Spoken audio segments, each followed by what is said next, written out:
우리 옆에 좌우에 좀 인사 좀 하시죠. 예, 사랑합니다. 축복합니다. 많은 은혜 받으십시오. 예, 반갑습니다. 예, 오랜만입니다. 예, 감사합니다. 이 시대는 기쁨이 없는 시대다, 그렇게 말들을 합니다. 텔레비, 인터넷, 대중매체, 우리 들려오는 소식들을 보고 듣고 우리가 할 때 절망적이고 부정적인 또 여러 가지 소식들이 우리의 기쁨을 메마르게 하고 또 얼굴의 웃음꽃도 다 참 뺏어가고 우리를 피곤케 하고 힘들게 할 때가 많아요. 그래서 항상 기뻐하며 사는 게 참 어렵다. 항상 행복한 마음 가지고 사는 게 쉽지 않구나. 그런 생각을 합니다. 성경에 기쁨이란 단어가 가장 많이 나오는 성경이 어딜까? 예, 두말할 거 없이 빌립보서입니다. 빌립보서에는 계속 기뻐하란 말이 반복되고 있습니다. 4장밖에 안 되는 서신서인데도 기뻐하라, 기뻐한다 이런 단어가 8번 나오고요. 기쁨이란 단어가 5번이에요. 예? 뭐 기쁨이란 단어가 얼마나 많은지 몰라요. 그래서 빌립보서를 기쁨의 서신이다 이렇게 이제 말하는 것입니다. 그러면 사도 바울은 팔자가 좋아가지고 항상 히히거리면서 사는 모양이구나. 참 좋겠다. 우리가 이렇게 생각할 법한데 그렇지 않습니다. 바울이 빌립보서를 쓴 연도가 주후 61년입니다. 이때는 사도 바울이 복음 증거하다가 체포되어 로마 깊은 감옥에 갇혀 있을 때입니다. 그가 빌립보 교인들에게 쓴 편지가 빌립보서입니다. 그런데 로마의 지하 감옥에서 오늘 사도 바울이 편지를 쓰면서 뭐라 그러나 기뻐하라 그래요. 난 기쁘다고. 너희들도 기뻐하라고. 이렇게 말하는 거예요. 그러니까 한마디로 사도 바울의 기쁨은 우리가 생각하는 그러한 기쁨이 아니고요. 환경을 초월한 기쁨이요. 상황을 뛰어넘는 기쁨이다 하는 것을 우리가 알게 돼요. 그런 점에서 우리는 기쁨도 배워야 되는구나 이런 생각을 하는 것입니다. 10월 첫째 주일입니다. 여러분 사도 바울 선생님을 통해서 우리가 어떻게 하면 참 기뻐하며 살 수 있을까? 오늘 그 삶의 비결을 잘 좀 배웠으면 좋겠어요. 그래서 하나님이 주시는 환경과 상황을 초월하는 기쁨, 하나님이 주시는 기쁨 쭉 만들어 하셔서 세상을 변화시키는 귀한 역사 있게 되기를 바랍니다. 그러면 바울의 기쁨은 도대체 어디서 오는 기쁨이고 그리고 도대체 어떤 기쁨인가? 우리 1, 2절을 함께 읽어보겠습니다. 1절과 2절입니다. 함께 읽습니다. 시작. 그리스도 예수의 종 바울과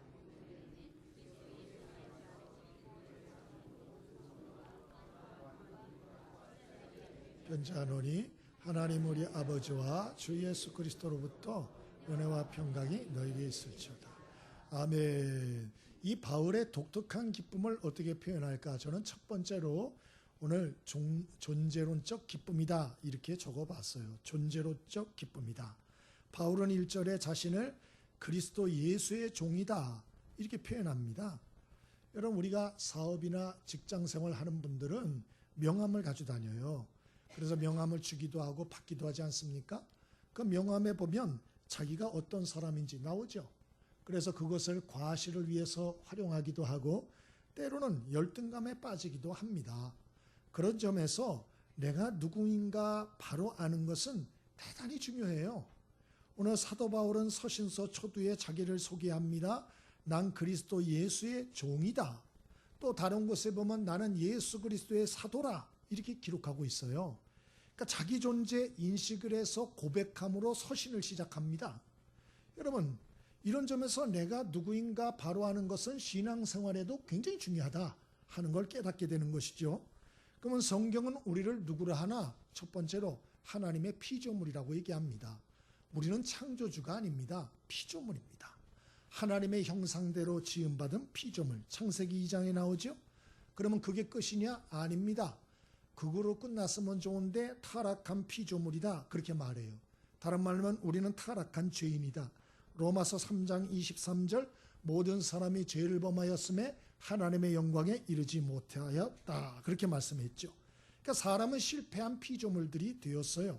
그러나 하나님이 타락한 인간들을 그냥 두지 않고 죄에 눌려서 주눅들고 죄의 종이 되어서 참 죽어가고 결국 하나님의 심판과 저주를 받아서 멸망당할 운명의 길을 걸어가는 사람들을 그냥 두지 않고 그의 독생자 예수님을 이 땅에 보내어 십자가에 우리의 죄를 대신하여 대신 대속적 죽음을 죽게 하셨어요.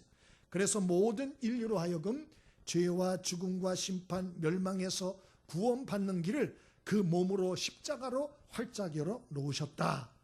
그러므로 이제는 누구든지 하나님이 보낸 인류의 구원자 예수님을 회개하고 구원자로 믿는 자는 요한복음 1장 12절에 하나님의 자녀가 되는 권세를 주신다. 그래서 우리가 하나님의 자녀가 된 거예요. 우리는 피조물, 그러나 죄로 인하여 타락한 피조물이 됐어요. 그러나 하나님이 우리를 예수님 보내어 믿게 하심으로 하나님의 자녀가 되게 하셨다. 그게 성경이 말하는 우리예요. 그럼 그게 끝인가? 아니에요. 하나 더 있어요. 로마서 8장 16절로 17절에 우리는 하나님의 상속자다 그렇게 말했어요. 그래서 우리 믿는 자들 안에 하나님은 하나님이 보증으로 성령님을 보내어 함께 영원히 함께하게 하시고 우리를 돕게 하시고 깨닫게 하시고 그리고 우리를 훈련하셔서 하나님의 상속자다운 상속자로 만들어가고 계시다. 와, 놀라운 일이에요. 우리 같은 사람 하나님의 자녀도 감사한데 하나님의 상속자가 되었다니 이게 도무지 믿겨지지 않는 그런 말씀이에요. 그만큼 하나님 앞에 우리가 소중한 존재다 그런 말씀을 주고 계시는 거죠. 여러분 더 놀라운 일이 있어요. 이 모든 일을 누가 이루나? 하나님이 이루신다. 그래서 6절에 바울은 말하기를 너희 안에서 착한 일을 시작하신 이가 그리스도 예수의 날까지 이루실 줄을 우리는 확신한다. 누가 이루냐? 바로 하나님이 이루실 줄을 우리는 안다, 짐작한다, 추측한다, 아니 확신한다. 확신한다. 누굴 통해 이루시나? 우리 안에 주신 보혜사 성령님을 통하여 우리를 하나님의 상속자로 만들어 가신다. 이게 성경이 말하는 우리예요. 이게 성경이 말하는 온전한 복음입니다. 그런데 아무리 얘기를 해도 잘 와닿지 않아요. 벌써 주무시는 분들이 2분 계시잖아요. 이게 왜 마음에 안 와닿나? 상속자란 말이 이게 감이 오질 않아요. 이게 이제 입양된 사람을 상속자로 삼는다는 얘기인데 이게 와닿질 않아요. 와닿질 않아요. 상속을 받은 게 있어야지. 상속도 받은 게 없고 저 얘기입니다. 받을 것도 없고. 그러니까 이게 잘 와닿질 않아요. 잘 와닿질 않아. 그러나 여러분 실제로 2000년 전에 로마에서는 이 입양제도와 상속제도가 법으로 잘 규정되어 있었어요. 그래서 내가 만약에 입양을 해서 상속을 하려면 입양을 몇 살짜리라냐? 어린애 하지 않아요. 18세에서 20세짜리를 입양하게 되어 있습니다. 다르죠? 다르다니까. 18세에서 20세짜리를 입양합니다. 그래서 이 주인 되는 사람이 자기의 재산과 신분과 지위를 계승케 하는 거예요. 그런 일이 있나? 있습니다. 우리가 잘 아는 율리어스 시저가 암살당해 죽습니다. 근데 그가 유언장을 남겼는데 그 유언장에 바로 옥타비아누스를 18살짜리를 양자로 삼는다는 얘기가 나와요. 그리고 내 상속자로 삼는다는 얘기가 나옵니다. 그래서 그 말대로 되어서 시저의 양자가 된 옥타비아누스가 나중에 로마의 황제가 됩니다. 이 옥타비아누스 때문에 8월달 오거스트가 생긴 거예요. 오거스트. 예? 여러분 놀라운 일이죠. 그런데 기가 막힌 건 옥타비아누스도 아들이 없었어요. 그래서 티베리우스라는 사람을 양자로 삼습니다. 그래서 티베리우스가 그의 뒤를 이어서 황제가 됩니다. 로마의 황제가. 예? 그리고 이 티베리우스도 나중에 자기 친아들을 왕 삼지 않고 게르마니크스라고 하는 양자를 삼습니다. 그래서 왕위를 물려줍니다. 이게 로마 역사예요. 로마 역사. 로마의 오현제라고 있습니다. 로마에 아주 현명한 5왕이 있습니다. 이때 로마가 태평성대를 이루었는데 다 양자들입니다. 양자들. 그걸 기반으로 해서 이 성경이 쓰여진 거예요. 그래서 우리가 누구냐? 하나님의 상속자다. 바울이 그렇게 말하는 거예요. 이거는 그냥 우리처럼 뭔 소리야? 이게 아니고 바울이 얘기하는 것은 하나님이 우리를 왜 불렀는 줄 아나? 하나님의 자녀 정도가 아니야. 하나님이 예비한 어마어마한 모든 권세와 능력과 축복을 우리에게 다 상속해 주려고 우리를 부르셨다. 그래서 우리 보고 왕 같은 세상이라 그러잖아요. 왕 같은 세상. 예? 마태복음 25장에도 그 참 주인이 와가지고 그 염소와 양을 갈라놓고 그 양들에게 뭐라 그럽니까? 너희를 위하여 하나님이 예비하신 나라를 상속받으라. 그렇게 돼 있어요. 나라를. 그러니까 여러분은 나라를 상속받을 사람이에요. 예? 뭐 기껏해야 몇 푼 이게 아니고 나라를 상속받을 사람이에요. 옆에 사람에게 인사하시죠. 당신은 대단한 사람입니다. 당신은 미래에 소망이 있는 사람입니다. 솔직히 그게 뭐냐? 저도 모르겠어요. 저희가 아직 모르잖아요. 예? 나중에 끝이 와봐야 하는데 성경은 계속 그 얘기를 해요. 하나님의 자녀로 끝이 아니고 하나님의 상속자로 하나님이 준비해 간다. 모르죠. 근데 어마어마한 일이 기다리고 있다. 성경은 계속 얘기를 해요. 계속. 우리가 이런 것을 기억할 때 기뻐할 수가 있어요. 그럼 아이가 출생합니다. 부모, 가족의 큰 기쁨이 되죠. 아니 애가 출생했는데 뭐가 기쁩니까? 애가 한 일이 있어요? 뭐 돈을 벌어 왔습니까? 애가 서울대학 합격했습니까? 취업했습니까? 어린애가 태어나서 한 게 뭐예요? 아무것도 없잖아요. 그래도 그냥 넘어가는 거예요. 그 부모는 넘어가고 그 할머니 할아버지는 벌써 넘어가셨고 응? 그럼 어쩔 줄 모르는 이게 존재적 기쁨이래요. 존재적 기쁨. 예? 성경이 말하는 얘기가 바로 그것입니다.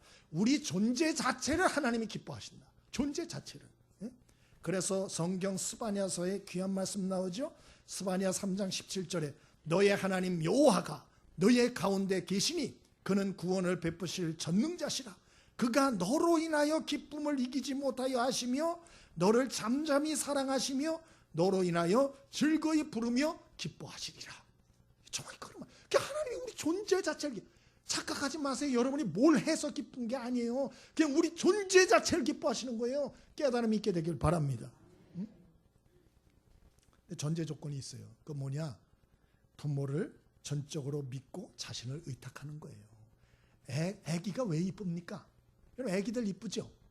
난 애가 안 예뻐? 그러분들 좀 뭔가 치료를 받으셔야 돼요. 여러분들 애들 이쁘죠? 왜 예뻐요? 자기를 의탁해요. 엄마든지 아빠든지 누구한테 그냥 자기를 죽이면 어떻게 해? 근데도 그냥 믿고 자기를 죽일 때면 죽여라 이러고 맡기는 거예요. 그 너무 이쁜 거야. 이게 너무 이쁜 거예요. 사랑스럽고. 마찬가지 하나님이 우리 존재 자체를 기뻐해요. 그리고 우리를 위해서 위대한 일들을 계획하고 계세요.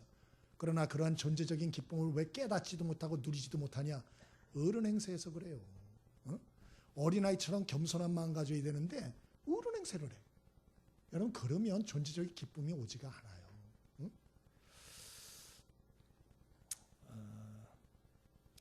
우리 좀 하나님을 어린아이처럼 전적으로 의탁하며 살 수 있게 되길 바랍니다. 꼭 그렇게 하셔요. 그렇게. 유승연이라고 이제 미국에 살다가 그 한국에 IMF 때 오셨어요. 이분이 뭐 영어를 원체 잘하니까 또 미국에서 좋은 대학을 나왔으니까 서울시에서 외국인 상담 시청에 외국인 상담센터 외국인 투자자 상담 통역자로 취업이 됐어요. 그래서 이제 그런 일을 하시는데 이제 일하다가 돈이 안 되니까 공무원은 박하잖아요. 그래서 사표를 쓰고 학원 강사가 됩니다. 돈 많이 법니다. 아버지가 3살 때 돌아가셔서 홀로머니하고 사는데 개척 정신이 충만하죠. 어릴 때부터 정말 바닥을 기는 생활을 한 사람들은 강합니다. 이 자아가 굉장히 강해요. 그래야 사니까. 물텅물텅 흐물텅 이래가지고 험한 세상을 어떻게 살아요? 굉장히 강합니다. 그래서 이분도 굉장히 강한데 학원 강사로 3년 일했는데 돈을 많이 벌었대요. 한 달에 1,000만 원씩 벌었대요. 예? 아주 유명 강사죠. 그래서 이분이 이제 2,000만 원을 목표로 재미가 있더래요. 강사로 몸으로 뛴 만큼 돈이 벌리니까 조금 더 뛰면 2,000만 원도 가능할 것 같더래요. 그래서 이분이 이제 막 뛰는데 어느 날 이 돈 욕심이 과한 거예요. 손에 이거 볼펜을 줬는데 볼펜이 떨어지더래요. 잘 안 지워지는 거예요. 그리고 또 머리 쪽에서 번쩍 이렇게 빛이 나더래요. 피곤한가 보다 생각했대요. 근데 이분이 그때 모르는 거는 이게 경미한 뇌경색 신호랍니다. 그러니까 여러분도 혹시나 뭘 쥐는데 자꾸 떨어지고 밥을 안 잡섰고 힘이 없어서 떨어뜨리는 거 말고요. 밥도 잘 먹고 하는데 뭘 자꾸 떨어뜨리고 머리 뒤에서 번쩍번쩍 뭐가 이렇게 자꾸 보이고 막 이러고 이거 경미한 뇌경색이에요. 이분이 그걸 모르고 치료를 안 하고 계속 과로를 한 거예요. 어느 운전하면서 가는데 혀가 풀린 거예요. 뇌경색이 혀로 온 거예요. 예? 여러분 뇌경색이 여러 군데로 올 수 있어요. 혀가요 이렇게 있다가 뜨더랍니다. 공중으로. 말을 못하는 거예요. 그때부터 말을 못했어요. 살아남으려고 외과 수술을 몇 번 했대요. 근데 차도가 없고 회복되지 못했다. 2년을 항공사하다가 바닥에 떨어졌죠. 절망하고 방황하고 30대 초반에 야망이 불타는 이 청년이 한순간에 나락으로 떨어졌어요. 이대로 도저히 살 수 없다. 비참한 마음이 들어서 자살을 계획합니다. 어느 날 자살하려고 그러는데 그런 생각이 들더래요. 우리 어머님한테 상처를 주지 말고 죽어야 되는데, 내가 깨끗이 죽어야 되는데, 내가 만약에 그냥 죽으면 우리 엄마 따라 죽을 거야.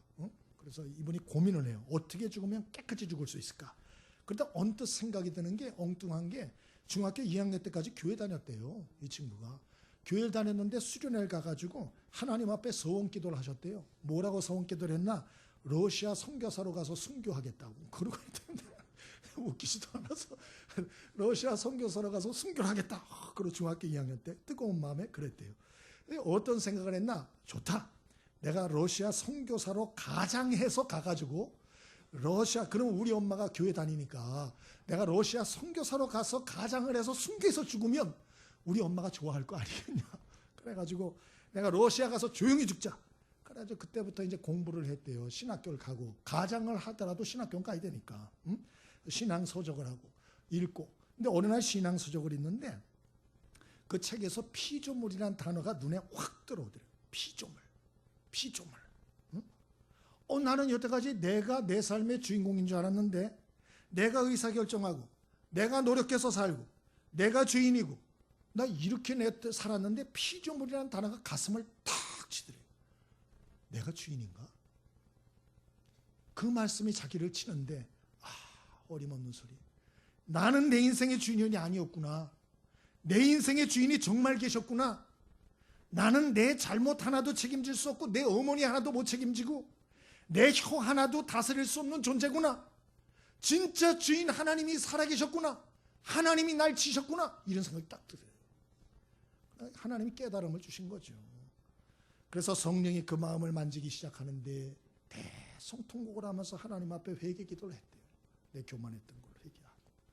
그리고 이분이 마지막에 하나님께 서원 기도를 또 했대요. 뭐라고 서원 기도를 했나? 하나님, 당신이 정말 살아계시다면 나의 모든 것을 당신께 다 드립니다. 다 병들어 놓고 뭘 다 드린대. 미리 좀 멀쩡할 때 드리세요. 예? 다 망가져 놓고 드리. 하여튼 나의 모든 걸 당신께 다 드립니다. 당신께서 나를 죽이든지 살리든지 다 드릴 테니 알아서 하십시오. 그리고 기도를 했대요. 인간 자기 입장으로서는 정말 진심되고 처절한 고백이죠. 그런데 놀라운 건 그날부터 인생의 반전이 오기 시작하는데 하나님께 자기를 싹 던졌더니 보름이 지나고 20일째 지나는데 몸에 이상한 일이 오고 그리고 새벽에 잠을 자다가 꿈을 꿨는데 새벽 4시에서 5시 사이에 두 사람의 그림자가 자기 앞에 딱 오더래요. 얼굴은 안 보이는데 근데 자기 손을 딱 잡더래요. 그래서 자기가 넘어졌대요. 근데 그 손이 너무 뜨겁더래. 그래서 그러고 깼대요. 중요한 것은 그날부터 몸이 회복되기 시작한 거예요. 점점 몸이 좋아지고 혀가 풀렸던 것이 돌아온 줄 믿으시기 바랍니다. 그분 간증이에요. 유튜브도 나왔어요. 유승연이라고. 좋아지고. 그래가지고 이분이 기적적으로 나왔어요. 근데 낫고 나니까 내가 이 간증을 누군가에게 하고 싶더래요. 내가 하나님을 만났잖아요. 이야, 하나님 살아계시다. 그래서 옛날에 다니던 서울의 명성교회를 다시 나갔대요. 그래서 거기서 옛날 동료들에게 간증하고 얘기를 하고 그 중등부 교사를 맡아가지고 예배를 드리고 가르치는데 하나님을 만난 경험이 너무 뜨거우니까 예배 때마다 감격, 눈물 투성, 하나님 앞에 감격. 그리고 공부를 해서 진짜 신학을 했어요. 그리고 신학을 들어가서 어머니 함께 기도하는데 어느 날 결혼하고 싶더래요. 그래가지고 하나님께 기도했대. 하나님 마음대로 하십시오. 이제 내 인생은 내 것이 아니니 알아서 하십시오. 그런데 하나님 결혼하고 싶습니다. 기도를 했답니다. 그래가지고 명성교회 결혼 상담소가 있대요. 거기다 신청을 했대요. 놀라운 일이 일어났습니다. 강기영이라고 서강대를 졸업한 여성 인테리가 더군다나 보통 사람도 아니고 강태훈 목사라고 성결교 1호 목사, 우리나라의 성결교에서 유명한 전설 같은 목사님, 일제 신사 참배 반대하다 순교당한 목사님이 있어요. 그분의 4대 손녀예요. 4대 손녀. 그분하고 결혼했어요. 그걸 신학학, 선교사 준비하고 있다. 어떻습니까? 경험이 사도 바울하고 비스무리하지 않아요? 예? 그가 믿고 싶어서 믿은 게 아니고 하나님이 강권적으로 찾아오잖아요. 예? 여러분, 우리도 마찬가지예요. 여러분이 교회 나오고 예수 믿고 싶어서 믿은 것 같지만 그 마음을 하나님이 역사하신 줄 믿으시길 바랍니다. 우리 인간적인 마음으로 이 자리에 앉아 있을 수가 없어요. 절대로. 어떤 사람이 나를 인도해서 여기 왔다? 예, 그 사람은 심부름꾼일 뿐이에요. 하나님이 그 사람을 통해서 여러분을 부르신 것입니다. 그런 의미에서 여러분은 보통 사람이 아니에요. 옆에 사람을 존경스러운 눈빛으로 바라보면서 당신은 소중한 사람입니다. 꼭 믿게 되길 바랍니다. 우리는 피조물이고 타락한 죄인일 뿐이에요. 그러나 하나님이 자녀 삼아주시고 하나님의 상속자 삼아주시고 인도하고 계세요.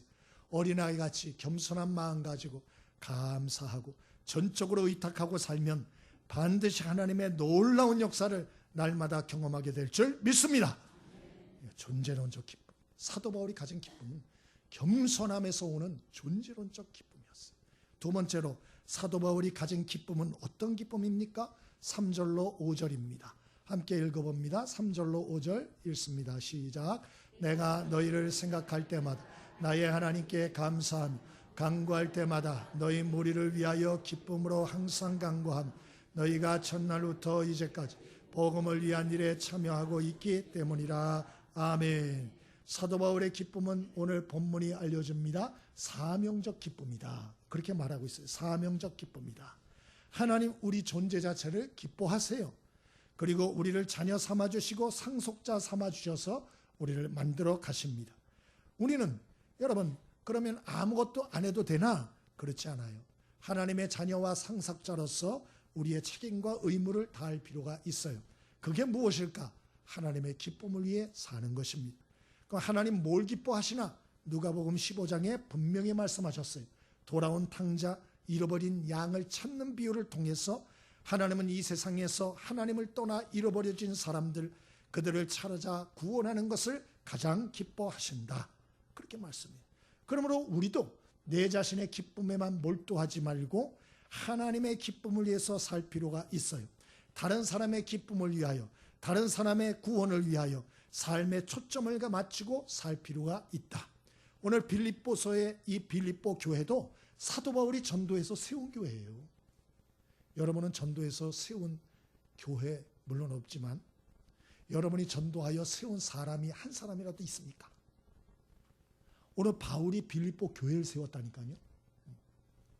그러니까 이 양반 보통 양반이 아니죠. 우리가 하나님의 상속자, 하나님의 자녀가 되었으므로 우리도 하나님의 기뻐하는 일, 하나님 나라를 확장하는 일, 마음을 쓰며 살아야 된다. 바울이 우리에게 알려주는 거예요. 왜? 거기에 기쁨이 있어요. 기쁨이. 혹시 여러분 삶에 기뻐할 것이 없다. 나는 기쁨이 다 메말랐다. 혹시 이런 분이 계세요? 왜 그럴까 생각해 보셨어요? 혹시 내가 우물한 개구리처럼 살고 있지 않아요? 내 문제나 내 근심, 내 염려, 내 생각의 틀에 이기적인 세계에 홀로 갇혀서 살기 때문이 아닐까요? 한번 생각해 보시죠. 어제 결혼식을 다녀왔어요. 보통 금요일, 토요일은 제가 설교를 집중해야 되기 때문에 웬만하면 저는 안 움직입니다. 저희 아버님 결혼식이 아니고 우리 아버님 생신 때도 안 가요. 토요일은 저. 예? 우리 장인 어르신 생신이었는데도 안 갔어요. 못 갑니다. 그래서 웬만하면 안 움직여요. 제가 주례를 맡았기 때문에 이제 결혼식에 어저께 갔죠. 근데 참 어제 결혼식을 하면서 그런 생각을 해서 야, 이 결혼식이 이렇게 은혜롭고 멋있고 아름다울 수가 있구나. 저 그런 생각했어요. 요새 결혼식들 하는 거 보면 여러 가지 이유가 있지만 신랑 신부가 주례도 없이 합니다. 부모가 데려 들어가지도 않아요. 그래서 제가 그런 걸 보면서 그런 생각을 해요. 하객은 왜 초청하노? 지들끼리 결혼식하지. 이런 생각을 종종 하거든요. 근데 참 어저께는 결혼식을 참석해서 은혜를 받았어요. 제가 주례를 하러 가가지고 은혜를 받았어요. 왜 그러나 신랑 신부가 기뻐하는 모습이 너무 이뻐요. 너무 아름답고 순수하고 또 양가 부모님이 기뻐하는 모습도 너무 참 아름다웠어요. 네? 우리 안옥경 집사님 어저께 제가 이래 봤더니 완전 얼음이 되셨어요. 얼음이 긴장을 하셔가지고. 근데 그런 모습도 너무나 귀엽고 아름다웠어요. 너무 좋더라고요. 이렇게 보는데 너무 닳고 다른 것보다 훨씬 좋더라고요. 참 또 신부 가족의 그 특성 모습도 너무 은혜가 됐어요. 그러니까 제가 가가지고 은혜를 받고 왔다니까요. 은혜를 받고. 응? 그리고 제가 하나님이 기쁨을 주시는구나 그런 생각을 했어요. 응? 참 이것이 바로 사명적 기쁨. 하나님이 이 결혼을 기뻐하시는구나. 지들끼리 기뻐하는 결혼 말고 하나님이 이 결혼을 기뻐하시는구나. 그런 기쁨이 마음에 쫙 오더라고요. 얼마나 좋았는지 몰라요. 여러분, 우리가 살면서 이런 것을 사명적 기쁨이라는 거예요. 사명적 기쁨. 그러니까 내가 기뻐서 기뻐하는 게 아니고 다른 사람이 기뻐하는 모습을 보고 하나님의 기쁨이 임하는 모습을 보고 기뻐하는 거. 이게 사명적 기쁨. 고성준이라고 있습니다. 이분이 책에 그런 내용을 썼어요. 어릴 때 말더듬이 장애인이었어요. 친구들이 놀림당해서 너무 상처를 많이 받고 힘과 운동도 잘 못해가지고 맨날 매 맞고 다녔어요. 너무 답답하고 우울하고. 그래서 기타를 배워가지고 맨날 기타 튕기면서 제일 좋아했던 노래가 양희은 씨의 노래. 장막을 걷어라 너의 좁은 눈으로 이 세상을 뭐 떠나보자. 창문을 열어 춤추는 산들바람 한 번 더 느껴보자. 울고 웃고 싶소 내 마음을 만져줘. 나도 행복의 나라로 갈 테야. 울면서 불렀대요. 제일 좋아하는 노래. 양희은 씨의 행복의 나라로. 그러면서 이분이 내 인생도 행복의 나라로 갈 수 있을까? 나도 행복해질 수 있을까? 그래서 이분이 어떻게 할까 하다가 나도 뛰어난 면이 있다는 걸 증명하리라 공부를 미친 듯이 했대요. 서울대 들어갔어요. 승리를 만끽했어요. 내 존재를 증명했어요. 내가 쓸모있는 인간이라는 걸 존재 증명을 한 거예요. 행복했어요. 근데 그 기쁨이 6개월도 못 가더래요. 6개월 가니까 다시 공허하고 허무하고 이제 뭐 하지? 공부 너무 힘들다. 그러면서 인생의 방황이 또 시작이 되더라는 거예요. 또 시작이 되더라고요. 1985년에 그래서 대학 다닐 때 겨울에 교회를 나갔어요. 예수를 믿게 됐어요. 교회 선배 한 명이 야학의 수학 선생님이 필요한데 너 한번 해보지 않을래? 제안을 하더래요. 그래서 오케이 그랬대요. 오케이. 야학을 가는데 옛날에 야학 많이 했잖아요. 응? 가는데 마음이 너무 설레고 막 애인 만나러 가는 거 너무 좋더래요. 학생들이 기쁨으로 자기를 맞아주는데 너무너무 행복하더래요. 내가 누군가에게 기쁨이 될 수 있구나. 나도 누군가에게 도움이 될 수 있구나. 너무 기뻐가지고 그 행복감을 잊지를 못해서 이분이 대학 다닐 때 국립맹아학교 수학 보조교사로 또 지원을 한 거예요. 거기서 또 봉사를 하면서 너무 기쁜 거예요. 너무 기쁜 거예요. 하나님 복을 주셔서 미국 유학을 갔습니다. 그리고 교회를 또 다니는데 교회에서 이제 청년들 소그룹 모임을 하는데 그 정비학교를 졸업한 청년 하나가 정비소를 개업하려고 그러는데 자기가 좀 재정이 부족하다고 기도 좀 해달라 그러더래요. 그래서 다 같이 기도하고 그랬대요. 그래서 자기가 또 개인적으로 기도를 하는데 성령님이 자기 안에서 그런 말씀을 주시더래요. 너 등록금 하려고 3,000불 지금 가지고 있지? 응? 그 3,000불 내가 책임질 테니까 그 형제에게 줘라. 그래서 그 형제의 기쁨이 되라. 그러더래요. 그래서 아닙니다. 이건 귀신의 소리야. 아니, 나도 등록금을 해달라고 내가 준비한 3,000불인데 이거를 주라니 이게 뭔 소리요? 근데 자꾸 마음에 그런 부담을 주시더래요. 결국 비밀로 3,000불을 헌금을 했대요. 그 청년에게. 그 청년이 그 돈을 받고 너무너무 기뻐하더라고요. 다음 주일날 봤는데 이 청년이 얼굴이 해같이 빛나더래요. 해같이. 자기는 어때요? 자기는 어둡고 그 청년의 해같이 빛나고. 근데 처음엔 자기가 마음이 그랬는데 그 해같이 빛나는 그 청년의 얼굴을 보면서 자기도 행복해지더래요. 그래서 이분이 깨달은 거예요. 형제의 기쁨이 나의 기쁨이 될 수 있구나. 응? 그러면서 이분이 생각을 하기를 이젠 더 이상 청승맞게 기타나 치면서 노래 부르지 마라. 이제는 일어나서 누군가 만나자. 다른 사람의 도움이 필요한 사람들, 다른 사람들에게 온전히 도움이 되는 인생을 살자. 진심으로 다른 사람을 축복하는 인생을 살자. 응? 그렇게 결심을 하고 다른 사람의 기쁨이 나의 기쁨이 될 수 있다. 이런 글 쓴 것을 제가 보았어요. 물론 이 학생 하나님의 은혜로 등록까지 했습니다. 그리고 차를 몰고 다니는데 그 정비소 체링 그 친구가, 자기가 돈 대준 친구가 나중에 알아가지고 너 평생 동안 자동차 정비를 공짜로 해주겠다고 그래가지고 이분이 신세를 많이 지고 있다. 그런 얘기를 썼더만요. 여러분, 혹시 내 삶 속에 기쁨이 없다, 난 사는 게 재미가 없다, 혹시 그런 분들 계세요? 혹시 그거는 기쁨을 내 안에서만 찾으려고 그래서 그런 거 아닐까요? 내 안에 이 간장종지처럼 이 좁은 이 마음 보따리, 그런 삶의 스케일을 가지고 기쁨을 찾으려니 기쁨이 어디서 찾아지겠어요? 어디서? 응? 오늘 사도 바울처럼 우리도 좀 하나님에게서 기쁨을 찾고, 그리고 다른 사람에게서 기쁨을 찾을 수 있게 되길 바랍니다. 그래서 다른 사람을 기쁘게 하는 일을 통해서 내 기쁨을 찾는, 이 이제 사명적 기쁨이거든요. 사명적 기쁨. 다른 사람에게 좀 관심을 기울이고 그들의 고민을 좀 들어주고, 그리고 그들을 도움으로, 이런 사명적 기쁨을 우리도 좀 누리면 좋겠어요. 지난주에 태신자 작정하지 않았습니까? 이타적 기쁨을 훈련하는 시간이에요. 예? 그래서 주변에 믿지 않는 사람들 좀 관심을 갖고 좀 보세요. 그리고 좀 찾아가서 대화 좀 하세요. 뭔 생각을 하고 사는지.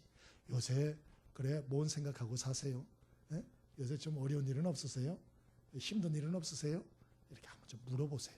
그러면 다다다다다다다 나와요. 그냥 기다렸다는 듯이 나와요. 기다렸다는 듯이. 그걸 좀 듣고 기도해주고, 그리고 그 사람을 좀 섬겨주십시오. 칼국수라도 한 그릇 좀 사주고, 커피라도 좀 한 잔 사주고, 선물이라도 좀 하나 주고, 좀 이렇게 섬기는 일을 시작할 수 있게 되길 바랍니다. 이러한 사명적 기쁨에 도전하는 삶을 우리가 살았으면 좋겠다. 그래서 저와 여러분이 사도 바울처럼 영혼을 섬기는 사명적 기쁨에 도전하셔서 이런 사명적 기쁨도 충만히 경험해보는 은혜가 있게 되길 바랍니다. 마지막으로 사도 바울의 기쁨은 어떤 기쁨인가? 30절입니다. 30절 마지막 절, 빌립보서 1장 30절 함께 읽어봅니다. 자, 시작. 너희에게도 그와 같은 싸움이 있으니 너희가 내 안에서 본 바요 이제도 내 안에서 듣는 바니라. 아멘. 바울의 기쁨 마지막은 영적 승리의 기쁨이다 하는 것을 알게 됩니다. 바울도 자기 안에 싸움이 있다. 염려, 근심, 문제와의 싸움이 있다. 또 악한 영들과의 싸움이 있다. 그렇게 말하고 있는 것을 보게 돼요. 여러분, 악한 영들이 우리를 자꾸 역사해서, 그래 영적으로 공격해서 우리가 정말 중요한 일에 집중하지 못하게 하고, 마음을 낙심하게 하고, 우울하게 하고, 부정적이 되고, 우리의 생각을 혼미케 해서 현실적인 어려움만 바라보고 정신을 잃게 하고, 녹초가 되게 하고, 좌절하고 낙심하고 주님의 음성을 듣지 못하게 할 때가 많이 있어요. 그래서 고린도후서 4장 4절에 이 세상의 신이 믿지 아니하는 자들의 마음을 혼미케 하여 그리스도 영광의 복음의 광채가 비치지 못하게 한다. 에베소 6장 12절에도 우리의 씨름은 혈과 육을 상대하는 거 아니요 통치자들과 권세들과 이 어둠의 세상 주관자들과 하늘에 있는 악의 영들을 상대함이라 그랬어요. 그러므로 내가 자꾸 마음에 기쁨이 메마르고 평안이 없고 불안하고 두렵고 짜증이 나면 어떻게 될까요? 쉬십시오. 쉬셔야 돼요. 응? 너무 몸이 힘들면 짜증이 나요. 그러니까 자꾸 힘들면 좀 쉬셔야 됩니다. 근데 목사님, 저는 쉬어도 짜증이 나요. 저는 쉬어도 불안하고요. 저는 쉬어도 부정적이 되고 다 포기하고 그냥 그렇게 살고 싶어요. 그냥 그런 분들이 있어요? 예, 사탄의 역사입니다. 여러분, 악한 영들과의 싸움이 사도 바울도 있다고 말을 하잖아요. 그러므로 내가 이것저것 다 하는데도 마음이 자꾸 이상하면 영적인 공격을 받고 있다는 거예요. 깨달음이 있게 되길 바랍니다. 그걸 몰라. 교회를 다니면서도 몰라요. 아, 이게 영적인 공격을 받고 있구나. 빨리 깨달아야 돼요. 그러면 어떻게 됩니까? 기도해야죠. 하나님의 은혜를 간구해야죠. 예배 자리에 나와야죠. 하나님의 도움을 간구하셔야죠. 그래 해야 돼요. 빌립보 4장 6절에 그래 말씀하시기를 아무것도 염려하지 말고 다만 모든 일에 기도와 간구로 너희 구할 것을 감사함으로 하나님께 아뢰라. 그리하면 모든 지각에 뛰어난 하나님의 평강이 그리스도 예수 안에서 너희 마음과 생각을 지키시리라.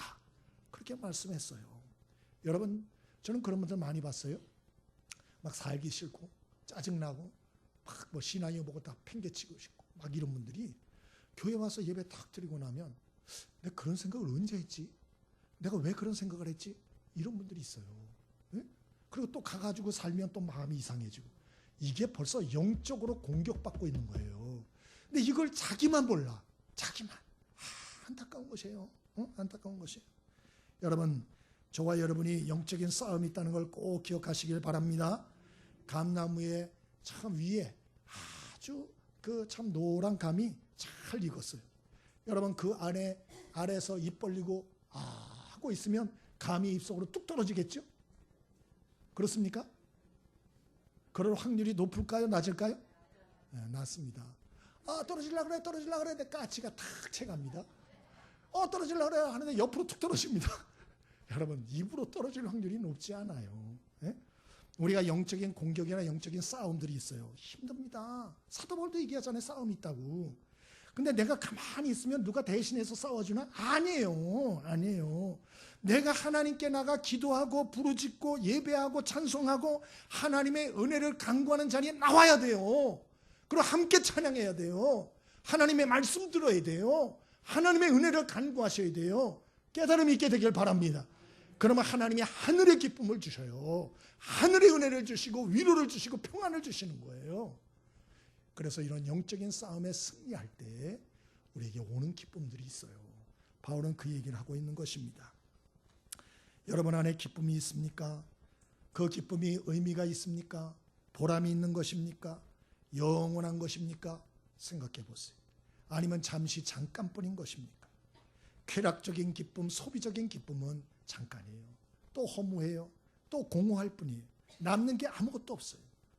오늘 사도 바울은 우리가 추구해야 할 기쁨이 어떤 것인가 보여줬어요. 존재적 기쁨, 사명적 기쁨, 영적인 승리의 기쁨. 우리 모두 죄의 종, 사탄의 종, 세상 염려, 근심의 종들 되지 마시고 어린아이처럼 겸손한 마음으로 하나님의 종, 기쁨의 종, 성령님의 종이 되어 염려, 근심은 다 내어 맡기고 그분 뜻에 순종하고 우리의 사명을 감당함으로 하나님이 주시는 기쁨을 누리고 다른 사람을 기쁘게 하는 기쁨의 종들 될 수 있길 바랍니다. 우리 복음성가 한 장 같이 해보겠습니다. 우리 너의 하나님 여호와가 너의 가운데 계시니, 우리 같이 한번 불러보겠습니다.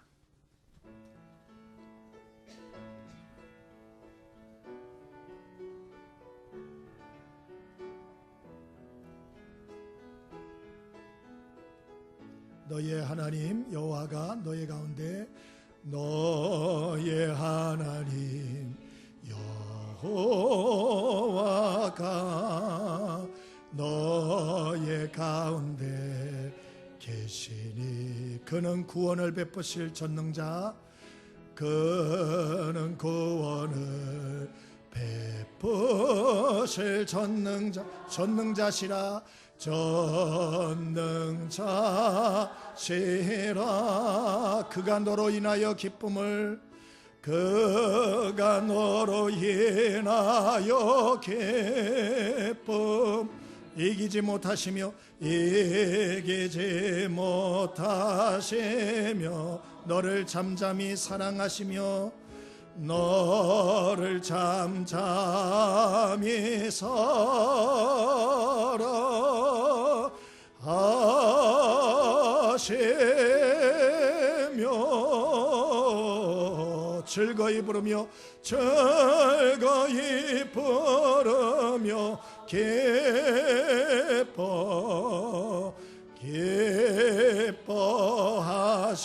기뻐하시리라. 할렐루야. 성경 구절이에요. 우리 말씀 붙들고 함께 기도해 보겠습니다. 오늘 기도할 때에 여러분, 우리에게 주신 기쁨과 은혜를 빼앗아가는 원수마귀의 역사들, 혹시 여러분이 영적 싸움 가운데 있다면 승리하게 해달라고 기도하세요. 성령 충만하게 해달라고 기도하세요. 주님, 저를 붙잡아 달라고 기도하세요. 그리고 하나님의 진리에 눈뜨게 해달라고, 그래서 늘 소망과 기쁨이 넘치는 인생 살게 해달라고 기도하십시오. 기도하지 않으면 주지 않아요. 애들도 달라 소리 안 하면 잘 안 줍니다. 여러분, 오늘 하나님 앞에 간구하십시오. 은혜와 축복과 하나님이 예비하신 은혜들 주시도록 기도하세요. 그리고 존재적 기쁨을 누리고 사명적 기쁨에 도전하는 삶을 살 수 있게 해달라고, 나의 기쁨의 지경이 넓혀지게 해달라고, 나의 생각의 지경이 넓어지게 해달라고, 나의 마음과 생각의 지경이 깊어지고 넓어지게 해달라고, 하나님 아버지와 같이 넓어질 수 있게 해달라고 여러분 위해서 기도하셔야 돼요. 오늘 시간에 말씀을 붙들고 기도할 때 하나님의 은혜 주실 줄 믿습니다. 함께 기도하겠습니다. 하나님 아버지 감사합니다. 오늘도 주님 우리를 불러주시고 주의 말씀으로 깨달음을 주시니 감사를 드립니다. 우리는 부족하고 연약하여서 어리석게 행할 때가 많이 있습니다. 아버지, 그래서 주신 은혜와 축복과 기회를 다 놓치고 세월 허송세월하다가 낭비하고 온전히 하나님과 사람들 앞에 버려진 인생으로 말라지는 온전히 모든 식물처럼 하나님 버리운 인생 되지 않게 하시고 오늘 말씀을 마음에 담습니다. 주여 도와주옵소서. 겸손한 마음을 주시옵소서. 하나님을 의탁하는 마음을 주시옵소서. 하나님의 사랑을 온전히 받아들이게 하시고 그 도움을 간구하는 인생 살게 하시길 원합니다. 그리고 날마다 우리의 삶의 지경 좀 더 넓혀지기를 소망합니다. 주여 축복하여 주옵소서. 성령 충만하게 하여 주옵소서. 그 지시에 조금씩 순종하게 하여 주시고 한 걸음씩 주님과 동행하며 살게 하여 주시옵소서. 영적인 승리자들로 살게 하여 주옵소서. 주님 인도하여 주시길 바랍니다. 함께 하여 주옵소서. 살아계신 하나님 감사합니다. 귀한 말씀 주셨습니다. 마음에 담고 하나님의 종으로, 성령의 종으로, 기쁨의 종으로 살 수 있게 하여 주옵소서. 죄와 또 염려의 근심의 종, 사탄의 종으로 살다 인생 다 낭비하지 않게 하시고 주님의 온전히 성령님의 인도를 따라 한 걸음 한 걸음 순종함으로 우리의 인생에 하나님이 예배하신 강물과 같은 기쁨이 날마다 부어지는 역사들이 있게 하여 주옵소서. 기쁜 신앙생활 하게 하여 주옵시고 충만한 신앙생활 하게 하여 주옵소서. 예수님의 이름으로 기도드렸습니다. 아멘.